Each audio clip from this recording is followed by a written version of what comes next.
और बहनों, आज के इस वीडियो में मैं आपको अश्विन मास के कृष्ण पक्ष में आने वाली इंदिरा एकादशी की कथा सुनाती हूँ। अश्विन मास के कृष्ण पक्ष में श्राद्ध पक्ष में आने वाली इस एकादशी का व्रत करके उसके पुण्य का संकल्प अगर पितरों के नाम अर्पित कर दिया जाए तो जिनके पितरों की अधोगति होती है उन्हें उस अधोगति से मुक्ति मिल जाती है और उनके पितरों को स्वर्ग की प्राप्ति होती है। धर्मराज युधिष्ठिर बोले, हे भगवान, अब आप कृपा करके मुझे अश्विन मास के कृष्ण पक्ष की एकादशी की कथा सुनाइए। इस एकादशी का क्या नाम है तथा इसकी विधि और इसका क्या फल है, मुझे विस्तार पूर्वक बताइए। श्री कृष्ण जी बोले, हे राजश्रेष्ठ, इस एकादशी का नाम इंदिरा एकादशी है। यह सभी पापों से मुक्ति दिलाने वाली है तथा पितरों को अधोगति से मुक्ति दिलाने वाली है। इसके सुनने मात्र से ही वाजपेयी यज्ञ का फल प्राप्त होता है। अब मैं इसकी कथा सुनाता हूँ, ध्यान पूर्वक सुनो। सतयुग में महिष्मती नाम की नगरी में इंद्रसेन का एक प्रतापी राजा राज्य करता था। वह राजा पुत्र पौत्र और धन धान्य से संपन्न और भगवान विष्णु का परम भक्त था। एक दिन राजा इंद्रसेन अपनी सभा में सुखपूर्वक बैठे हुए थे। उसी समय महर्षि नारद आकाश मार्ग से राजा की राज्य सभा में आए। राजा महर्षि नारद को देखते ही उठकर आदर पूर्वक खड़े होकर प्रणाम करने लगे और उन्हें विधि पूर्वक अर्घ्य और आसन दिया। तब महर्षि नारद ने राजा से पूछा, हे राजन, आपके सातों अंग कुशलता पूर्वक तो हैं? तुम्हारी बुद्धि, धर्म और मन विष्णु भगवान की भक्ति में तो रहता है? देव ऋषि नारद की ऐसी बात सुनकर राजा ने कहा, हे ऋषि, आपकी कृपा से मेरे राज्य में सब कुछ कुशल पूर्वक है तथा मेरे राज्य में यज्ञ आदि कर्म सफल हो रहे हैं। हे महर्षि, आपके आगमन का कारण बताइए। तब नारद जी कहने लगे, हे राजन, मुझे महान आश्चर्य हो रहा है। एक समय में ब्रह्मलोक से यमलोक को गया था, तब वहाँ पर महान ज्ञानी और धर्मात्मा तुम्हारे पिता को मैंने यमलोक में देखा। कारण पूछने पर मुझे बताया गया कि वो एकादशी के व्रत भंग होने के कारण यमलोक में है। तब उन्होंने जो संदेश तुम्हारे लिए भेजा है वह मैं तुम्हें कहता हूँ। उन्होंने कहा कि पूर्व जन्म में 11 के व्रत में कोई विघ्न हो जाने के कारण मैं यमराज के निकट रह रहा हूँ। यदि मेरा पुत्र इंद्रसेन इंदिरा एकादशी का व्रत विधि विधान से परिवार के सहित करे और उसका फल मुझे अर्पित करे तो मुझे स्वर्ग की प्राप्ति हो सकती है। तब राजा ने हाथ जोड़ते हुए महर्षि से प्रार्थना करते हुए कहा, हे मुनीश्वर, आप कृपा करके मुझे इस व्रत की विधि बताइए। मैं उनकी मुक्ति का उपाय अवश्य करूंगा। इस तरह नारद जी ने बताया, हे राजन, अश्विन मास के कृष्ण पक्ष की दशमी के दिन प्रातः काल स्नान आदि से निवृत्त होकर श्रद्धा पूर्वक अपने पितरों का श्राद्ध करें तथा रात्रि में भूमि पर शयन अपने पितरों का श्राद्ध करें, रात्रि में भूमि पर शयन करें और एक समय भोजन करें।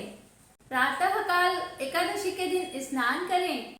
फिर व्रत के नियमों को भक्ति पूर्वक ग्रहण करते हुए संकल्प करें कि मैं आज एकादशी के दिन संपूर्ण तपनिष्ठ होकर संपूर्ण भोगों को त्याग करते हुए एकादशी के व्रत के नियमों का पालन करूंगा और निराहार रहकर एकादशी का व्रत करूंगा। हे पुंडरीकाक्ष, मेरी रक्षा करें। इस प्रकार नियम पूर्वक शालिग्राम की मूर्ति के आगे श्रद्धा पूर्वक श्राद्ध करके श्रद्धा पूर्वक योग्य ब्राह्मणों को फलहार का भोजन करावे और दक्षिणा देवे।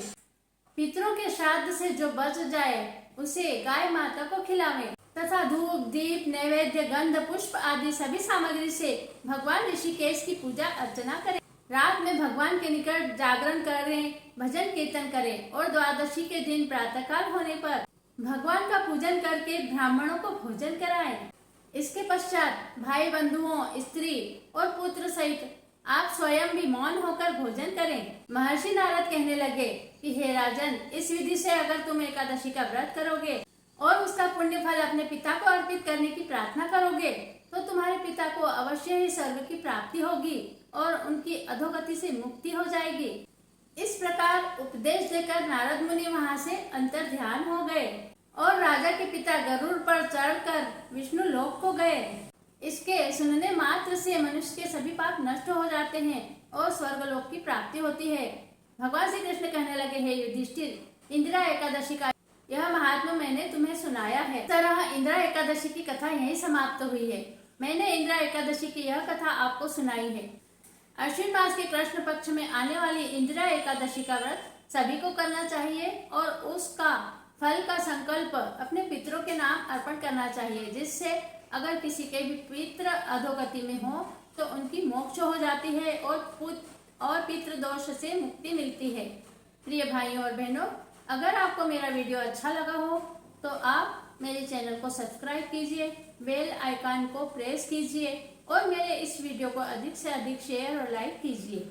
24 फलाहार वाली एकादशी करने वालों को इंदिरा एकादशी के दिन तिल गुड़ या तिल गुड़ से बने हुए पदार्थों का सागार भगवान को चढ़ाना चाहिए, उसी का प्रसाद लेना चाहिए और तिल गुड़ का दान करना चाहिए। दूध, फल, मेवा इत्यादि भी ले सकते हैं।